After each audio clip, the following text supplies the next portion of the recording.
Titan Station wasn't much to look at from the outside, a collection of interconnected modules and laboratories that seemed almost primitive compared to the gleaming medical centers of the core worlds. But as Kellyra's transport approached the docking bay, she could see something that surprised her. The station was bustling with activity, and not just human activity. Ships from dozens of different species were docked at various ports, their crews apparently seeking medical treatment from the same primitive humans that the galactic medical establishment dismissed. Dr. Sarah Chen was waiting at the airlock when they arrived, and Kellyra's first impression was one of controlled chaos. The human woman was shorter than most galactic species, with dark hair pulled back in a practical ponytail, and clothes that showed the stains of a long shift in the medical bay. But her eyes held an intensity that reminded Kellyra of a predator sizing up its prey, except in this case, the prey was disease itself. "Let me see her," Dr. Chen said without preamble, immediately moving to the transport gurney where Kellyra's daughter lay unconscious. Her hands moved over the child with practiced efficiency, checking vital signs and examining symptoms with an attention to detail that impressed even Dr. Vexahai, who had insisted on accompanying them. What happened next defied every standard protocol in galactic medicine.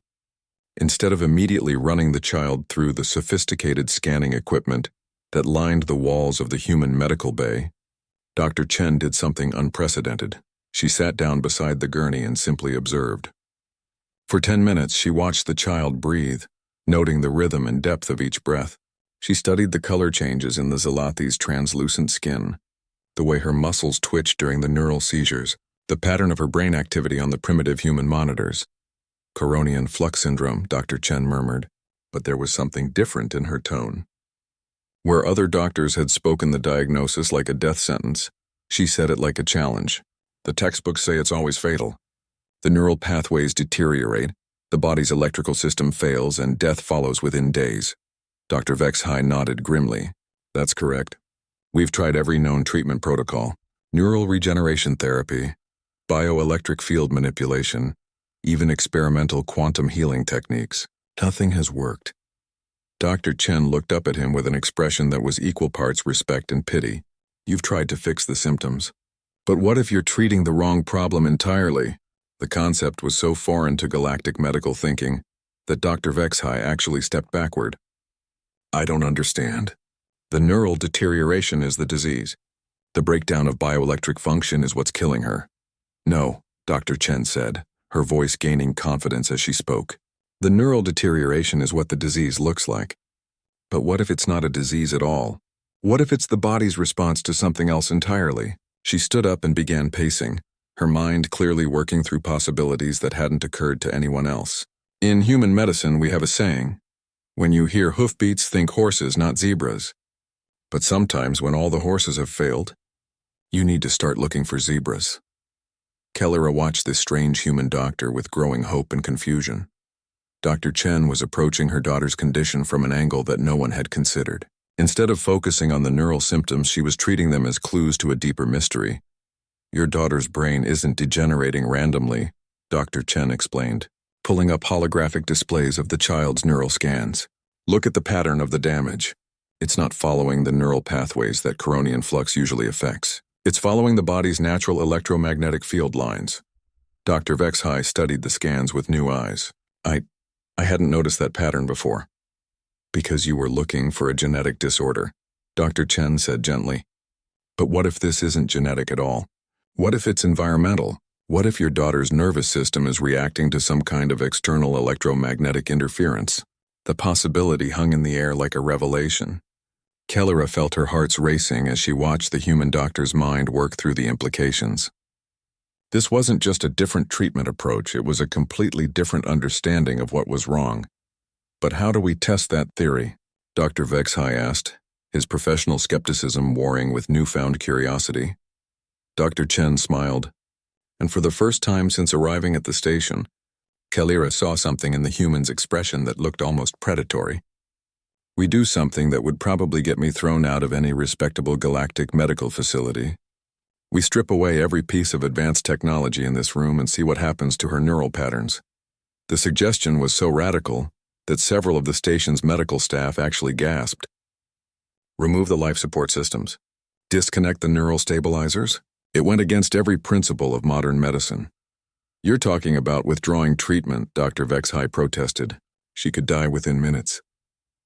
She's going to die anyway if we keep doing what everyone else has tried, Dr. Chen replied calmly.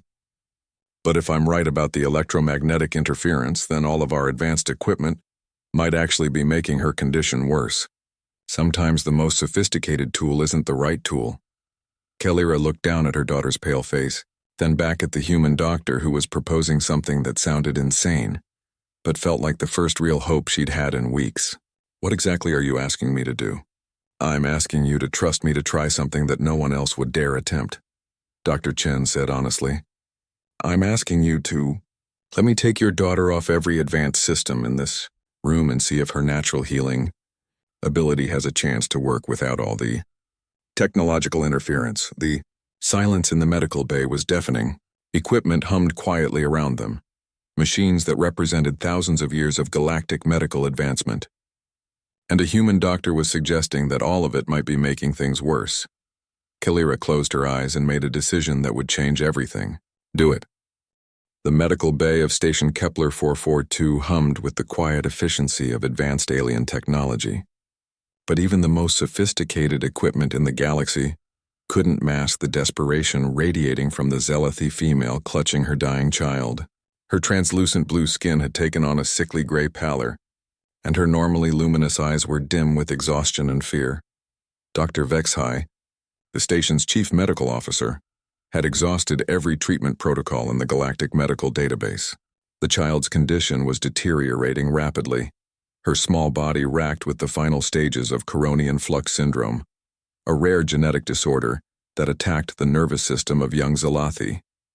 The disease had no known cure, and the best medical minds across 17 different species had declared it terminal. Please, the mother whispered, her voice breaking through the universal translator's mechanical tone. There must be something, someone. I've heard stories of a species that performs miracles in medicine. They call themselves humans. Dr. Vexhai's four eyes blinked slowly. Humans were barely a footnote in galactic records, a primitive species that had only recently achieved faster-than-light travel. Their technology was crude by galactic standards, their understanding of advanced physics rudimentary at best. The idea that such a backward civilization could succeed where the greatest minds in the galaxy had failed was almost insulting. Madam Kalira, Dr. Vexhai said gently, his voice carrying the weight of decades of medical experience. I understand your desperation, but humans are limited. Their medical technology is thousands of years behind ours. They still use chemical compounds and physical interventions. It would be cruel to give you false hope. But Kalira had already made up her mind. She had spent the last 3 cycles researching every possible lead, following every whispered rumor in the darker corners of the galactic information networks. The stories she found about humans were contradictory and strange. Some called them violent and unpredictable. Others spoke of impossible rescues and miraculous recoveries. What united all the stories was one common thread. Humans never gave up. My daughter is dying, Kalira said, her voice gaining strength. Every specialist in the galaxy has told me there's nothing they can do. If there's even the smallest chance that these humans might see something different, might try something no one else has thought of, then I have to take it. I have to try. The station's communication array crackled to life as Kalira composed her message. Human space was 3 weeks away at maximum warp, and she knew that by all medical projections her daughter wouldn't survive that long. But she also knew that humans had established several medical research outposts along the trade routes, staffed with their most experienced practitioners. The nearest human medical facility was on Titan Station, only 4 days away. It was a small research outpost, barely worthy of the name hospital by galactic standards. But Kalira had read about the human doctor. Stationed there, a woman named Sarah Chen, who had somehow managed to treat several cases that other species had written off as hopeless, as she transmitted her plea across the void of space. Kalira held her daughter's small hand. The child's breathing was shallow, her pulse weak and irregular. The Zealothi concept of hope was different from the human understanding. For her species, hope was a careful calculation of probabilities and possibilities. But as she waited for a response, Kalira found herself embracing something more chaotic and desperate, something that felt distinctly human. The response came faster than expected. Dr. Sarah Chen's voice, speaking through the translator with an accent that somehow managed to convey warmth, even through the mechanical interpretation, filled the medical bay. "Bring her to us immediately. We'll have everything prepared for your arrival. And Kalira, don't give up. We specialize in impossible cases here." Dr. Vexhai watched in amazement as Kalira's entire demeanor changed.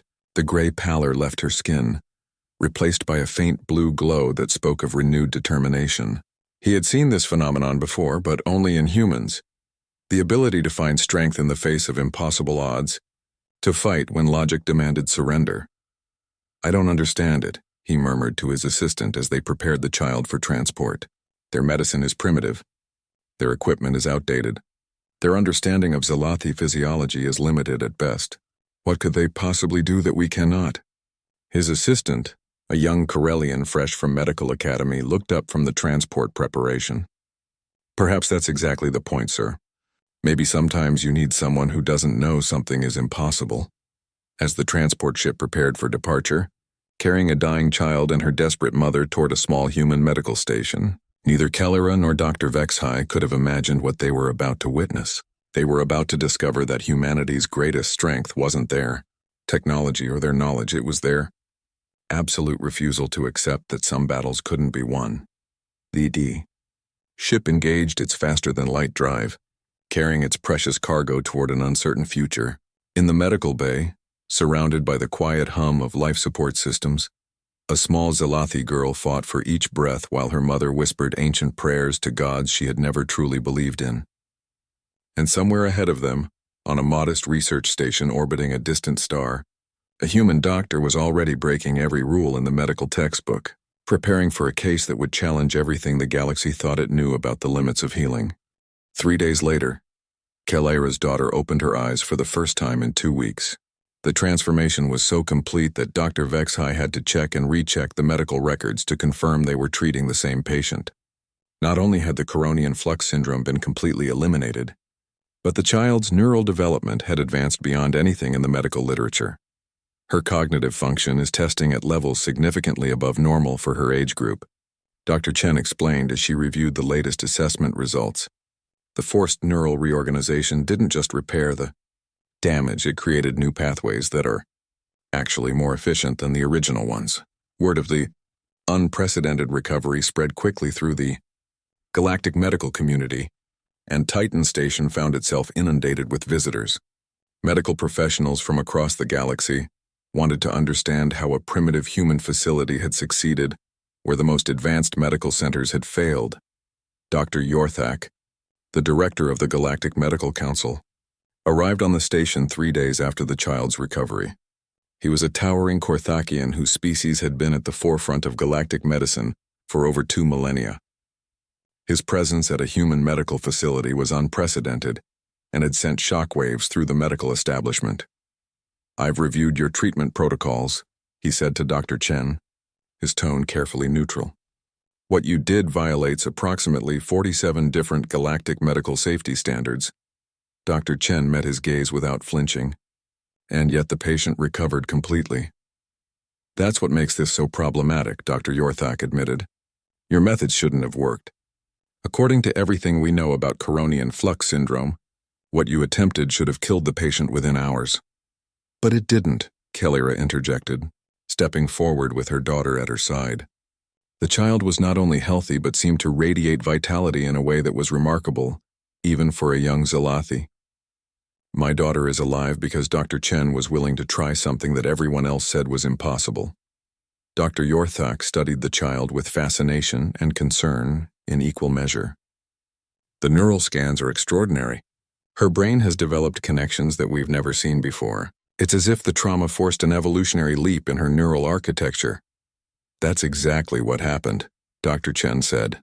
"But it could only happen once we stopped trying to control the process with our technology. Sometimes healing requires chaos before it can achieve order." The philosophical implications of the treatment were staggering.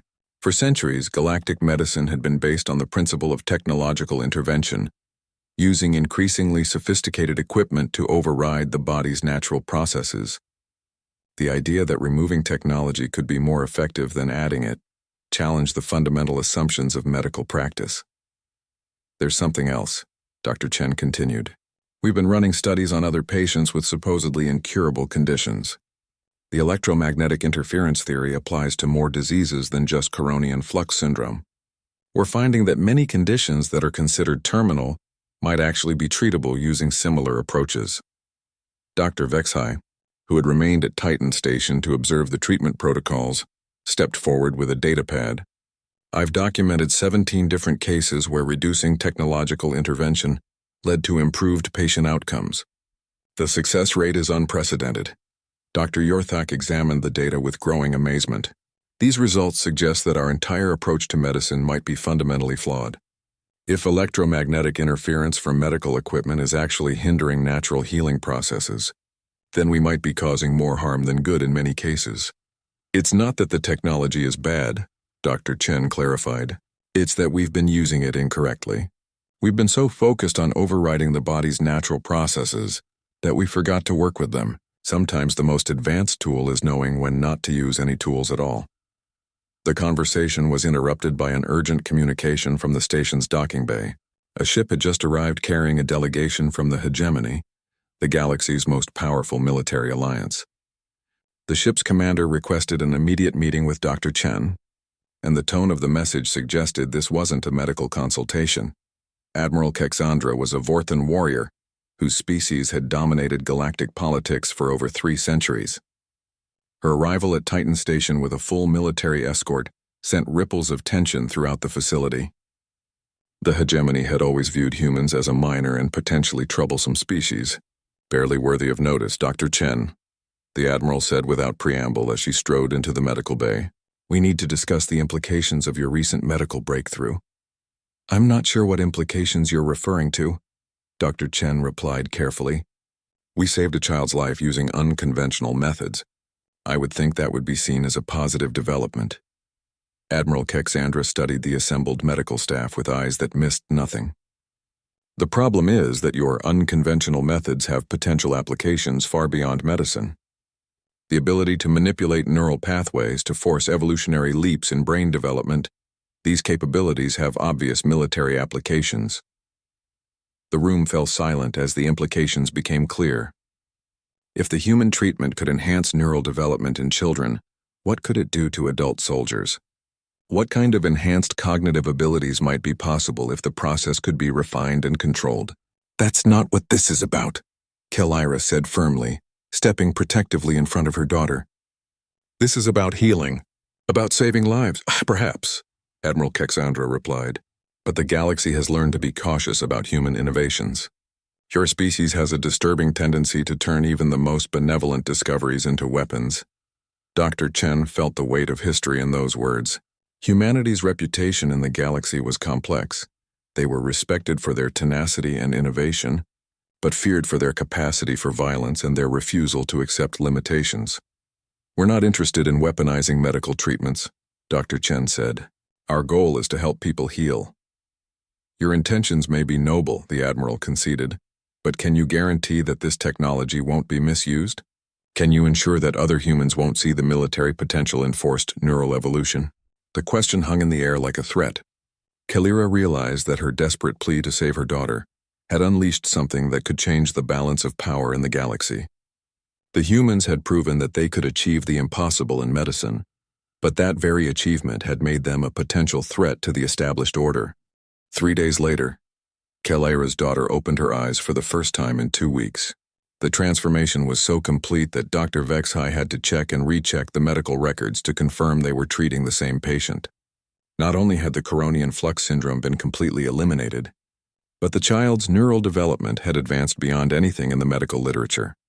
Her cognitive function is testing at levels significantly above normal for her age group, Dr. Chen explained as she reviewed the latest assessment results. The forced neural reorganization didn't just repair the damage, it created new pathways that are actually more efficient than the original ones. Word of the unprecedented recovery spread quickly through the galactic medical community, and Titan Station found itself inundated with visitors. Medical professionals from across the galaxy, wanted to understand how a primitive human facility had succeeded where the most advanced medical centers had failed. Dr. Yorthak, the director of the Galactic Medical Council, arrived on the station 3 days after the child's recovery. He was a towering Korthakian whose species had been at the forefront of galactic medicine for over 2 millennia. His presence at a human medical facility was unprecedented and had sent shockwaves through the medical establishment. "I've reviewed your treatment protocols," he said to Dr. Chen, his tone carefully neutral. "What you did violates approximately 47 different galactic medical safety standards."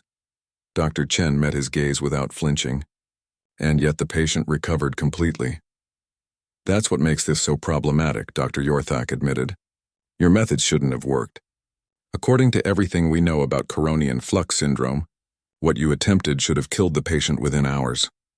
"But it didn't," Kellyra interjected, stepping forward with her daughter at her side. The child was not only healthy but seemed to radiate vitality in a way that was remarkable, even for a young Zalathi. "My daughter is alive because Dr. Chen was willing to try something that everyone else said was impossible." Dr. Yorthak studied the child with fascination and concern in equal measure. "The neural scans are extraordinary.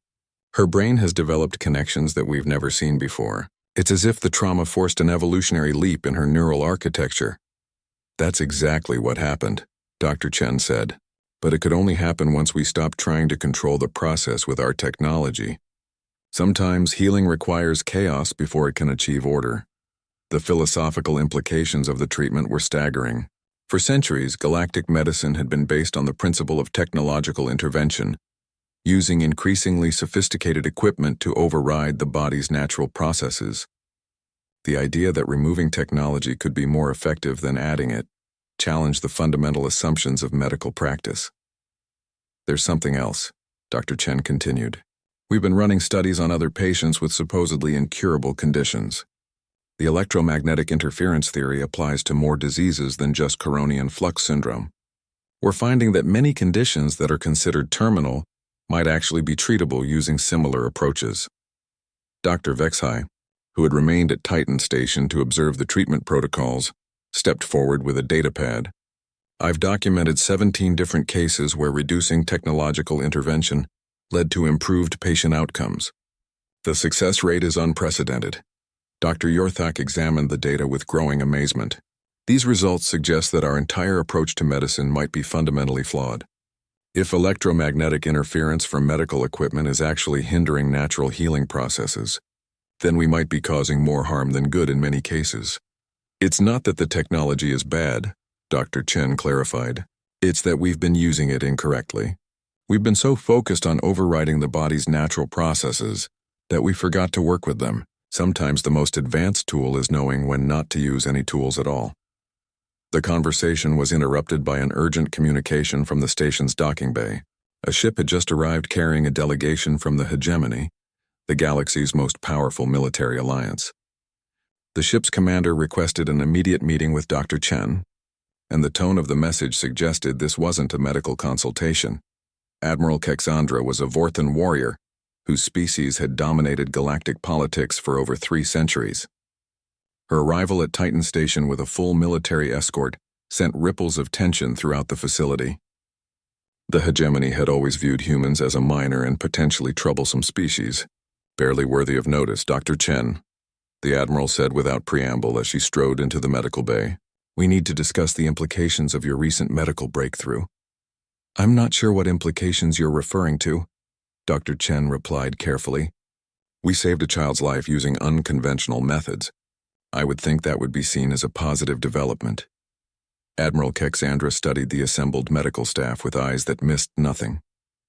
"The problem is that your unconventional methods have potential applications far beyond medicine. The ability to manipulate neural pathways to force evolutionary leaps in brain development, these capabilities have obvious military applications." The room fell silent as the implications became clear.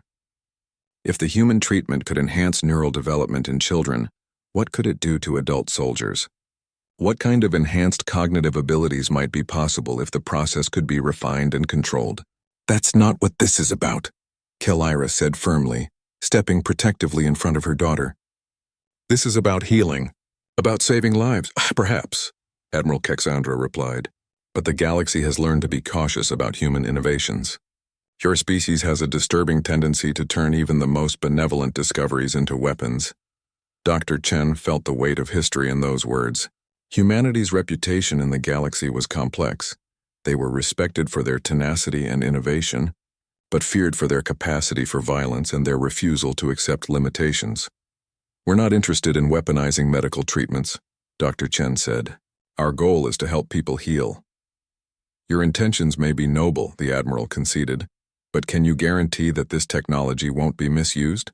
Can you ensure that other humans won't see the military potential in forced neural evolution? The question hung in the air like a threat. Kalira realized that her desperate plea to save her daughter had unleashed something that could change the balance of power in the galaxy. The humans had proven that they could achieve the impossible in medicine, but that very achievement had made them a potential threat to the established order. 1 year later, Titan Station had been transformed from a small research outpost into the galaxy's premier medical training facility. The original modest modules had been expanded into a vast complex that could accommodate thousands of medical professionals from across the known worlds. But despite its growth, the station maintained the human philosophy that had made it famous. Sometimes the simplest approach was the most effective. Kalira stood in the main observation deck, watching her daughter play with children from dozens of different species in the station's recreational area. The sight still filled her with wonder. Not only had her child survived what was supposed to be a terminal illness, but she had become a symbol of hope for parents across the galaxy who faced similar desperate circumstances. The anniversary celebration is about to begin, Dr. Chen said, joining Kalira at the observation window. The human doctor looked tired but satisfied. The past year had been a whirlwind of teaching, research, and constant travel to medical facilities implementing the new protocols. Are you ready for this? I'm not sure anyone could be ready for this, Kalira replied, gesturing toward the massive gathering below. Representatives from every major species in the galaxy had come to commemorate the breakthrough that had changed medicine forever. But more importantly, hundreds of families were present. Parents and children who had benefited from the treatments that had grown out of that first desperate experiment. The ceremony itself was unlike any diplomatic gathering in galactic history. Instead of formal speeches and political maneuvering, the focus was on personal stories. Family after family took the stage to share their experiences with the new medical approaches. Stories of impossible recoveries, of children saved from terminal illnesses, of hope restored when all conventional options had been exhausted. When the Galactic Medical Council first recommended the human protocols, said Dr. Yorthak, addressing the assembled crowd, many of us were skeptical. The idea that reducing technological intervention could improve outcomes seemed to contradict everything we knew about medicine, but the results speak for themselves. He activated a holographic display showing medical statistics from across the galaxy. The numbers were staggering. Mortality rates for previously incurable conditions had dropped by over 60%. And the cost of medical care had decreased dramatically, as expensive technological interventions were replaced by simpler, more effective treatments. But the real measure of success, Dr. Yorthak continued, isn't found in statistics. It's found in the faces of the children playing in our recreation areas, in the relief of parents who thought they had lost all hope, and in the renewed faith that healing is possible even when all conventional wisdom says otherwise. Admiral Kexandra, who had become an unexpected advocate for the human medical protocols, stood to address the assembly. 1 year ago, the hegemony viewed human medical innovation as a potential security threat. Today, I can say with confidence that humanity has proven itself to be the galaxy's greatest ally in the fight against suffering and disease. The transformation in galactic attitudes toward humanity had been remarkable. The species that had once been dismissed as primitive and potentially dangerous was now recognized as a crucial partner in medical research and humanitarian efforts. Human medical teams were working on dozens of worlds, training local practitioners and adapting their techniques to the specific needs of different species. Dr. Chen, called out a voice from the audience. A Zealoty medical practitioner stood up, her translucent skin glowing with emotion. My daughter was diagnosed with Coronian flux syndrome 6 months ago. Using the protocols you developed, she made a complete recovery in 3 weeks. I wanted to ask, how did you know to try something that seemed so dangerous? Dr. Chen smiled, and Kalira could see in her expression the same determination that had driven her to attempt the impossible treatment 1 year earlier. Because sometimes the most dangerous thing you can do is give up. Your daughter needed someone who was willing to look at her condition from a completely different angle. Someone who wasn't limited by conventional thinking about what was possible. But how do you decide when to abandon conventional treatment?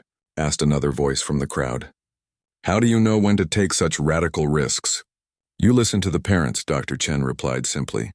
Kalira taught me that sometimes a mother's desperation can see possibilities that medical training misses. She came to us because she refused to accept that her daughter's condition was hopeless. That refusal to give up opened our minds to approaches we had never considered.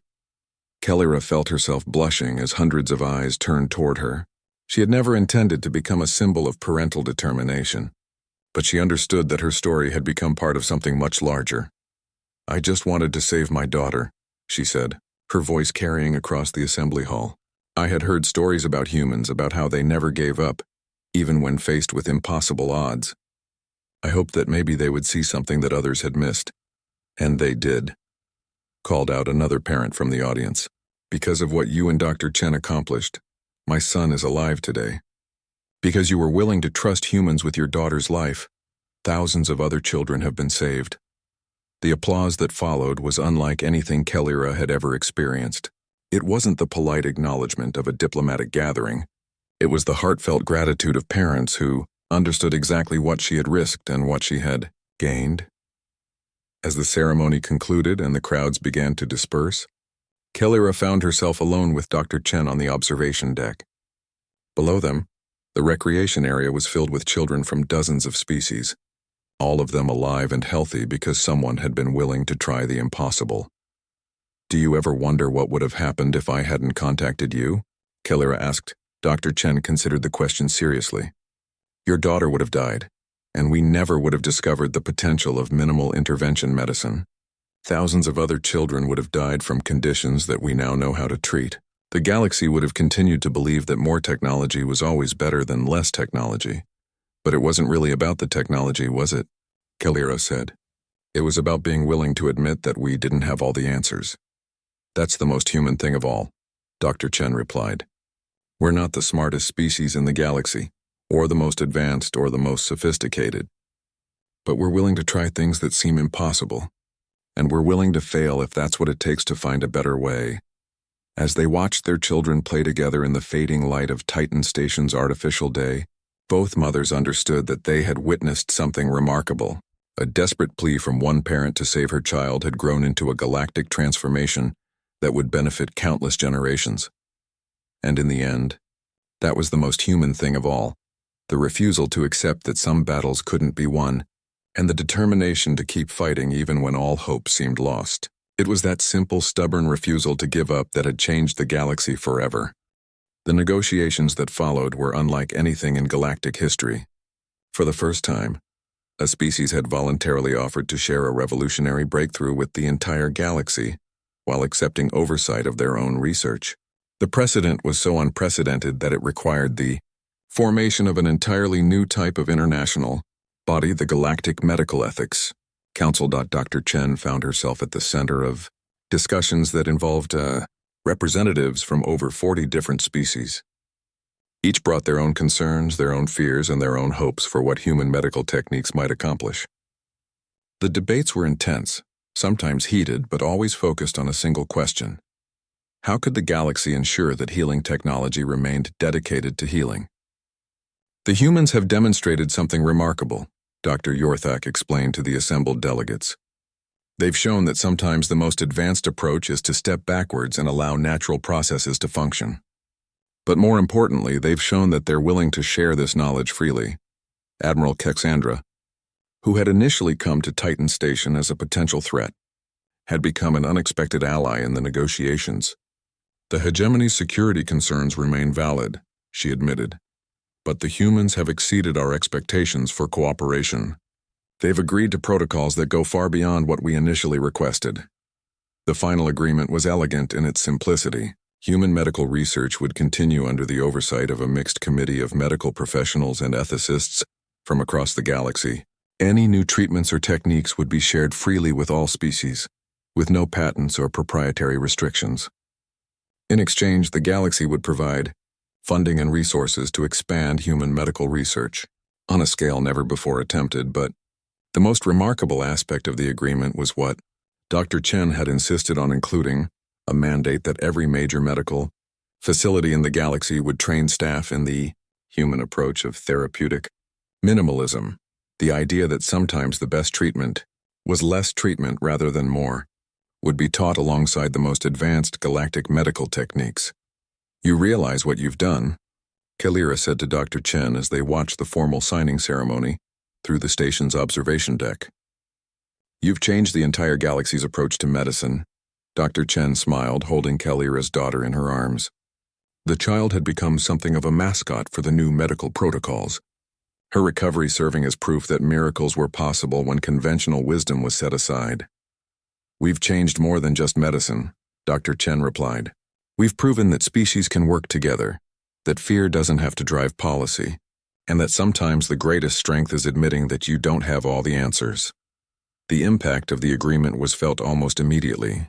Medical facilities across the galaxy began implementing human protocols alongside their traditional treatments.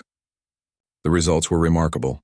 Success rates for previously incurable conditions improved dramatically, and the cost of medical care dropped significantly as expensive technological interventions were reduced.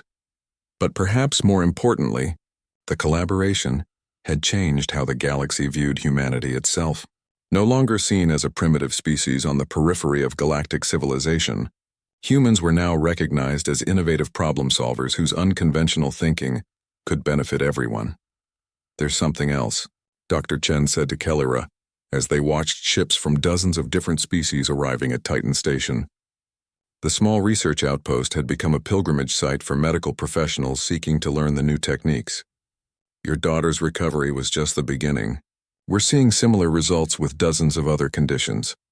She pulled up a holographic display showing treatment outcomes from facilities across the galaxy. Neural disorders, autoimmune conditions, even some forms of cancer. They're all responding to the minimal intervention approach.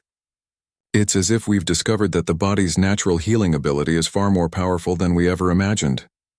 Kalira studied the data with amazement. Her desperate plea to save her dying child had triggered a medical revolution that was benefiting millions of beings across the galaxy. "How many lives do you think will be saved because of what you learned from treating my daughter?" "Impossible to calculate," Dr. Chen admitted. "But I know one thing for certain: this is just the beginning. We're learning that there are limits to what technology can accomplish, but there seem to be no limits to what living beings can accomplish when we stop interfering with their natural abilities." The philosophical implications were staggering. For millennia, galactic civilization had been built on the assumption that progress meant increasing technological sophistication. The human medical breakthrough suggested that sometimes progress meant learning when not to use technology at all. "Dr. Chen," came a voice from behind them. They turned to see Dr. Vexhai approaching with a data pad and an expression of wonder on his face. "I've just received the latest reports from the medical facilities implementing the new protocols. The success rates are exceeding our most optimistic projections."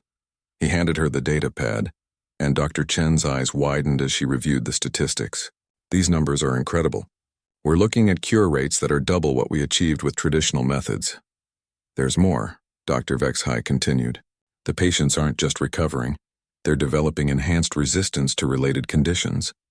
It's as if the minimal intervention approach is allowing the body to develop its own immune responses to entire categories of disease." Kalira felt tears in her eyes as she realized the full scope of what had been unleashed by her desperate search for help. Her daughter's condition had been the key that unlocked a new understanding of healing that would benefit countless generations across the galaxy. "What does this mean for the future?" she asked. Dr. Chen looked out at the ships arriving at Titan Station, each one carrying medical professionals eager to learn techniques that seemed to defy conventional wisdom. "It means that the galaxy is about to discover that the most powerful force in the universe isn't technology, or weapons, or political alliances. It's the determination of parents who refuse to give up on their children and doctors who are willing to try impossible things. The tension in the medical bay was palpable as Admiral Kexandra's words settled over the assembled group. Dr. Chen found herself at the center of a political storm she had never intended to create. Her revolutionary medical treatment had saved a child's life, but it had also demonstrated capabilities that threatened the galaxy's power structure. "I understand your concerns," Dr. Chen said carefully, choosing her words with the precision of a diplomat rather than a doctor, "but I think you're misunderstanding what we've accomplished here. We didn't create new abilities in this child. We simply allowed her natural healing processes to function without interference." Admiral Kexandra's expression remained skeptical. "The neural scans suggest otherwise. This child's cognitive abilities now exceed anything we've seen in her species. That's not natural healing. That's enhancement." Dr. Yorthak stepped forward, his status as director of the Galactic Medical Council giving him the authority to speak. "Admiral, with respect, I think you're viewing this through a military lens rather than a medical one.